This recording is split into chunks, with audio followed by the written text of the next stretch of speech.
How's it going, guys? This is Dre from Hire the Best LLC. I realized that I haven't recorded a video for you in a while, and I was walking my dog late in the evening and getting ready to bed slowly, and then kind of hit me that as I'm approaching the very important milestone of my business, I wanted to share with you some of the things that I've learned as an entrepreneur and that I think would be very helpful for everyone out there who wants to start their business or who has their business and they haven't really still deciphered some important questions. So I just wanted to share my experience overall. So, first off, if you're doubting whether to start your own business, do not doubt. Just do it. Obviously, you have to plan for it. You have to prepare mentally for what's to come. And there may be different situations, right? You may be working right now. You want to look at it as a side hustle. You may have some money saved, and you may want to go in completely. You may even be doing it with a co-partner, business partner, co-founder, and that's also a different kind of a story. That usually is the best approach if you're going to do business long-term and productively.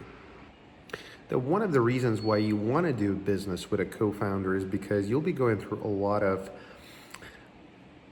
challenges along your journey, some of which will not be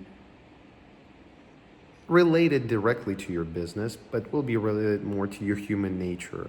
You may feel anxiety along the way. You may feel doubt. You may just be having that one of a day where you just don't want to do anything. You just want to kind of allow yourself to indulge in whatever else there is in your personal life, or just procrastinate mindfully, or even do something that you've always wanted to do. And it's not always going to be possible, but having a co-founder will allow you to find that balance. Typically, when you look for a co-founder, you want to look at it from the standpoint of someone who is an expert in a particular domain, in the industry, in the field, or a product that you're pursuing or building. But at the same time, absolutely nothing wrong in having co-founders that are both business techies, like I am, for example, or finding people that are complementing each other in different adjacent fields. Like, for example, you may be really good at sales and marketing. The other person can really be good at operations and finance, and you don't really have a tech person, but you may not be building a tech startup like I am, right? You may be building a consultative company or coaching company, or some kind of intangible services. If you're, however, building a tech startup, I highly recommend to have a tech co-founder, because that person is usually someone very nerdy. They're usually really good at what they do, and you get to actually help them with the vision, with the strategy, and with ultimately sales. You will also be looking into, recruiting people down the road as well. So it will be an operational functionality that you will have to take over if the technical person is actually involved in overseeing these people that you will be bringing on board. But most times the technical person should be equipped enough to help you with those hiring decisions. Another thing that I've learned is it's not only about not waiting and realizing your dream, planning a little bit, understanding what idea you have, validating that idea, looking for potential customers, and obviously assuring traction, which is paid customers, so that you can get investments in your business, unless you get immediate traction, which is rare, and that can fund your venture and assure that you have resources, you have people, and so forth. So execution is the number one thing that you, as the leader of an organization, whether you're the CEO, COO, or president, honestly, title does not matter as much, but what matters is, are you involved in day-to-day decisions of the organization? And that is the most critical thing. It's not for the faint of heart. because you honestly have to take a lot of decisions. You have to take accountability for those decisions, and you can't just simply say, you know what, I'm not going to decide on this. I'm just going to leave it to fate. I'm going to leave it to someone else. I'm going to leave it to people under me. You are the chief executive officer, so that means you need to execute. And what's cool about this is, well, of course, within reason, that means you have to execute and make mistakes.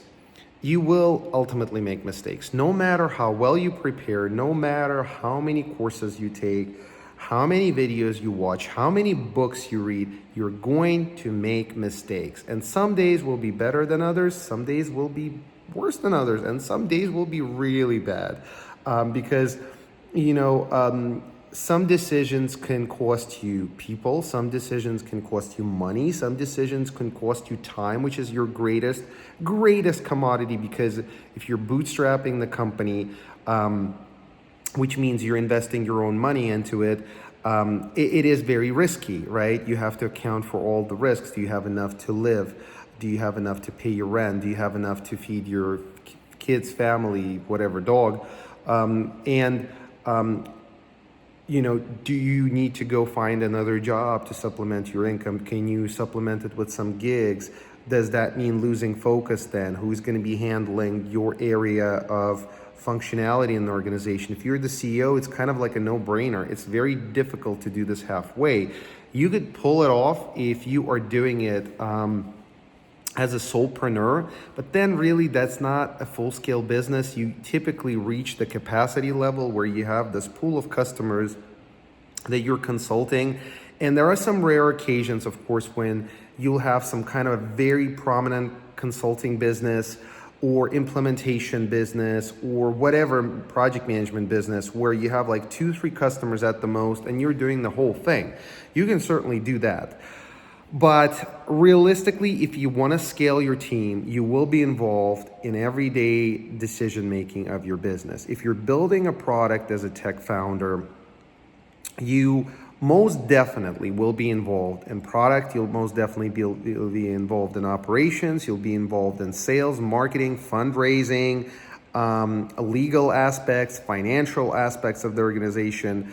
There's networking, there's going to be a lot. And you need to also, coming to the next point, you need to not lose the steam. It's not just about execution. It's the fact that the more you execute, the more you come closer to your goal.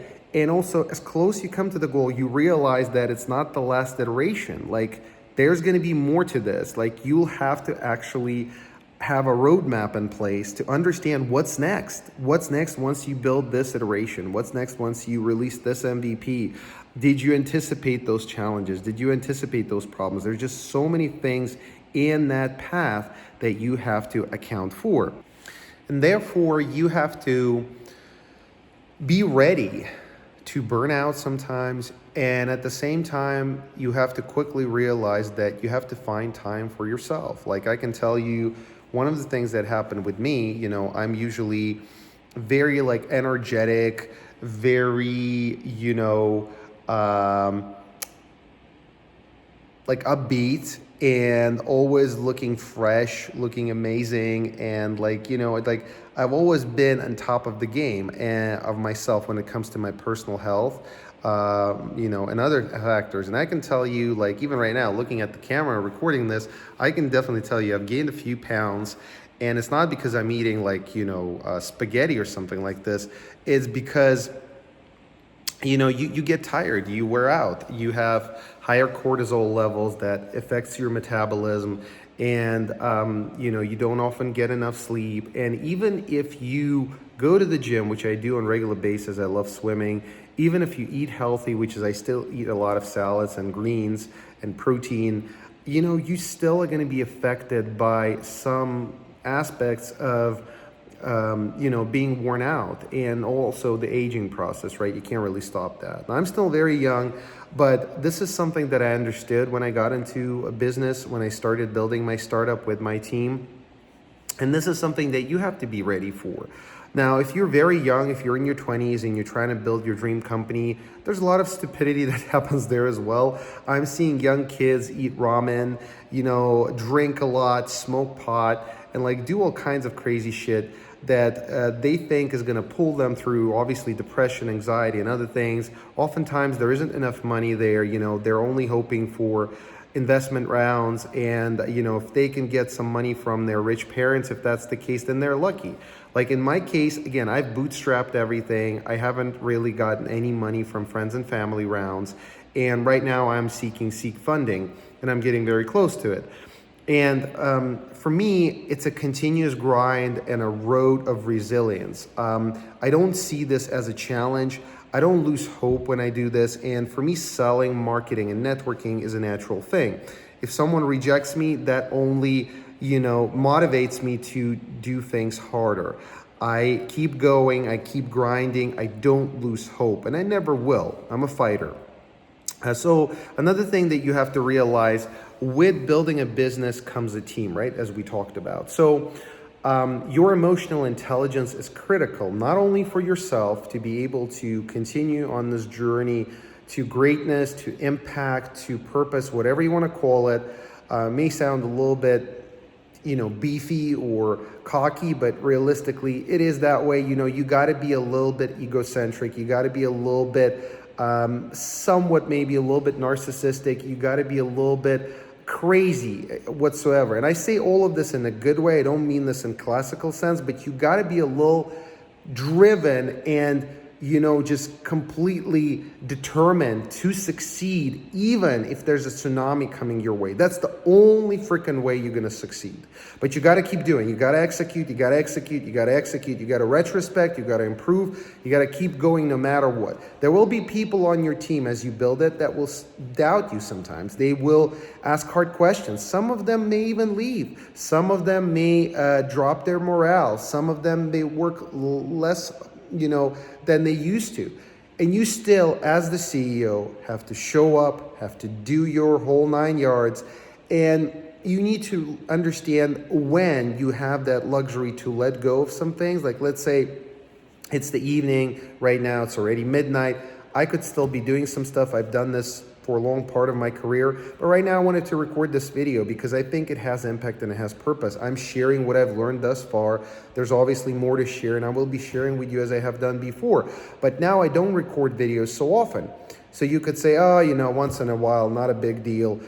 Yeah, and I mean, I don't make money on my YouTube videos. At least right now I don't. Once I grow my startup, once I get my name out there, once we become, impactful and famous, it's going to be okay to make those videos once in a while, and they're going to have impact because people are going to sign up. But I've started building my YouTube blogging business, my LinkedIn newsletter business, and my social media outlets long before I actually got into serious entrepreneurship with team building.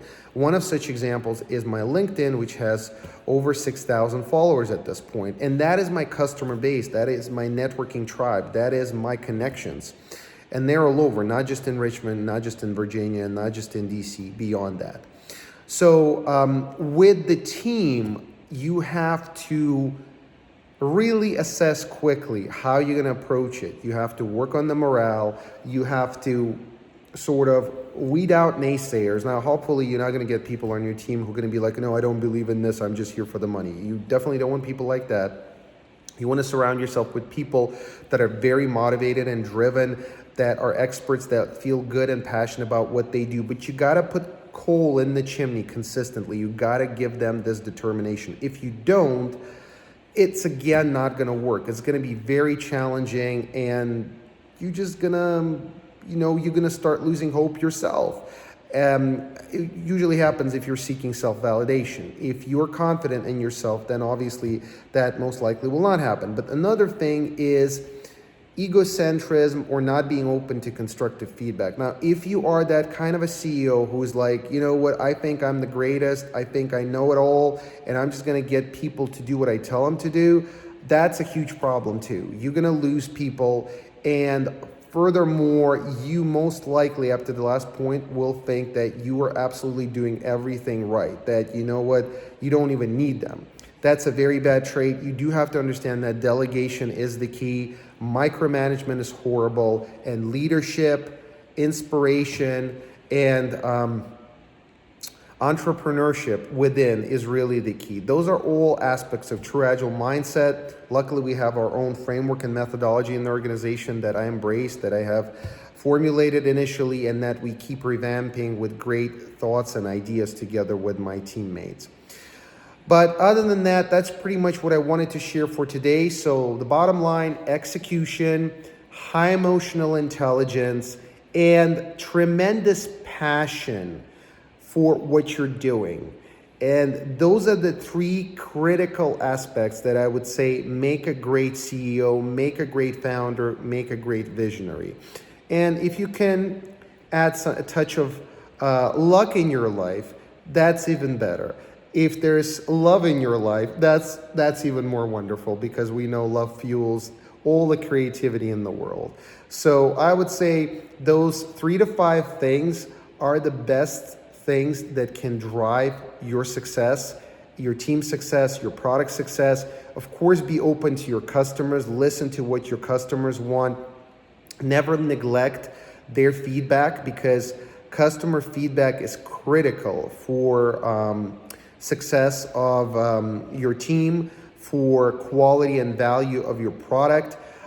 You can absolutely go the route of Steve Jobs, where you can say, you know what, I don't really care what customers want. I feel that I have a much better idea, that we're going to do it our way, and so forth. Just be realistic, and you know what, know where to draw the line between I know it all, like I know how to best create this product or service, and my customers, they're going to love it, I'm sure. Like, you still, in the process, have to collect feedback. And even if you release something and it's not going, or it's not going well, don't give up.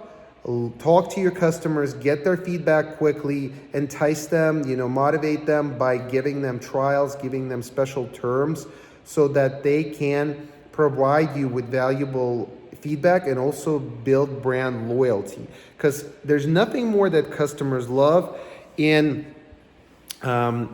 new emerging tech companies than ability to be heard and ability to influence the development. It's not as much about the amount of features that you're going to build in a product, which, these days there's so many applications that have a ton of features, but what really matters is, are you open to your users' feedback on some key ideas that they present? And sometimes those ideas are not in quantity, meaning like you're not going to have a situation where you're going to have 100 people requesting the same feature. You may, but overall, you may have a situation where 2 to 3 people are asking for the same thing, and you may think it's not important because it doesn't make sense to you, but for whatever reason, they're asking for it. It may even signal a pivot from the existing roadmap, but if you have technical capacity, if you have the expertise in-house, and you have the wisdom to be able to accommodate that shift or that transformation or addition or change to your existing roadmap or product, that's the best thing you can do, is do that. Highly recommend to listen to your customers. Another area would be your board advisors. Make sure you surround yourself with a strong board. Board is very helpful in giving you the vision guidance, making it more realistic, because sometimes when you vision, you have too many ambitions, and also providing to you wisdom and execution, connecting you to the right people, trying your product, right? Giving you product feedback as well. But realistically, a good board is the board that is involved, a board that does this out of a kind heart, a board that cares about you, a board that is there when you most need them, when you have a question. You definitely want to have subject matter expert, but you don't want to have people on the board who are prominent just for the sake of titles or famous companies. You want to have people that are really your family, people that you can trust. I would say those are the key primary recommendations that I have. I hope this was helpful. If you're first time on my channel, please hit like if you liked the video, subscribe. comment, ask questions, provide feedback. I'm always open to your suggestions on how to improve the content on my channel, and I hope you get to try Victoria.ai with a CK. We're releasing it this month. Thank you.